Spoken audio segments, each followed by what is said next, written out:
You know what that music means. It's time for another edition of One Tank Trips, where we highlight amazing destinations you can get to on just one tank of gas from Las Vegas. And today we're heading about an hour northeast to explore the beauty and history of Moapa Valley. And joining us with all the details is Rafael Villanueva, CEO of Travel Nevada. How are you doing this morning, Rafael? I'm doing great, Elliott. I hope you're doing well as well. I am doing great, and I'm also excited to learn more about this. So let's start with the basics. What makes Moapa Valley such a unique destination, and how easy is it to get there from Las Vegas?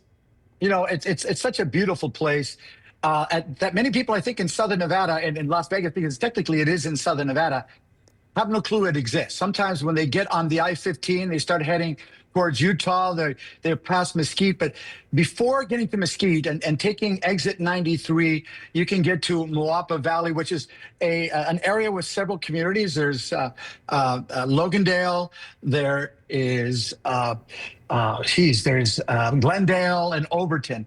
And if anybody's heard of the Clark County Fair and Rodeo that's held every April there, well, it's held right there in Logandale. But it's a beautiful place. It takes less than an hour to get there. Yeah, our viewers at home are seeing some of the gorgeous scenery there and how tranquil it obviously must be. But for travelers who enjoy a little culture and history, what sites should they be sure to visit?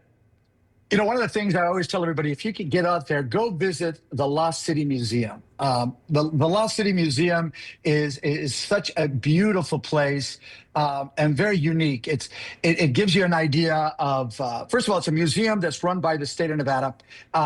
So it's very well taken care of, very well handled. But what you're going to see is some beautiful areas, and you'll see some real treasures. The museum tells the story of ancestral and I always have a difficult time with that word, but the people, through their artifacts that were found right there on the site. You know, so the archaeologists, have studied the areas for decades, and have created a space so you can see how life was like for the first native Nevadans in the Mojave Desert. So it's right there in Moapa Valley, and it's a must-see. How about if someone's, pressed for time and only has a day to spend? What are your top three can't misses when they stop there? Well, of course, the Lost Museum, but I'd also go out and visit our state park.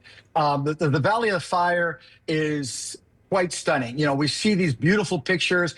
We see all the red rocks out there. If you have a little bit more time, I'm a bigger fan of going a little bit behind the Valley of Fire, and you exit. You can get there through Logandale and visit what we call the Logandale Trails. It's basically an area that they forgot to take for the state park. And you can go out there on ATVs, on razors. You can camp out there for 10 days. It's quite stunning. And then I would also say you need to stop by a unique place. There's a place called Chris Angel's Cowblip.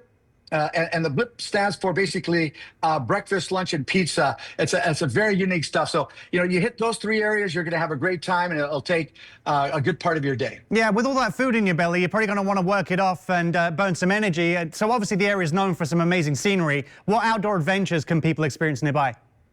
Well, I just mentioned the Logandale Trail, but you can head out to this other area that is quite stunning. It's an area kind of where I grew up. But when growing up, my parents would take us to an area we thought it was way far away, and it was called Warm Springs.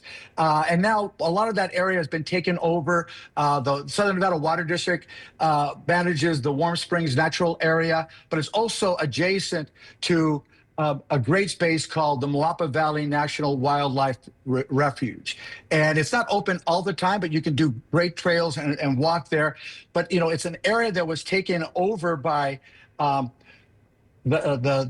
Mojave Band of Paiutes, so they could preserve the area and take over the Moapa days, which is a very unique fish that could only be found there, no other part of the world. Yeah. So it's something you do. But, there's hundreds and hundreds of miles of trails that you can walk throughout, behind the Valley of Fire, the Logandale Trail, throughout the whole Moapa area, and going to these places like the Moapa National Wildlife Refuge when there's available. If not, go a little further north and you'll get to the Warm Springs Natural Area. Well, Rafael, I can tell why you're the CEO of Travel Nevada. I feel like you could talk for another 20, 30, 40 minutes about Moapa. Actually, you can. But you know what? I totally highly recommend, rather than listen to me talk to it, get in the car, go down I-15, take exit 93, and go visit our friends. And you'll find it's such a great community out there that you'll have an absolutely wonderful time. Well, we appreciate your time. Thank you so much. And for everyone else, a perfect getaway. Beautiful, close, and totally doable on just one tank of gas. To plan your one-tank trip to Moapa Valley, head to travelnevada.com or follow @TravelNevada on Facebook or Instagram.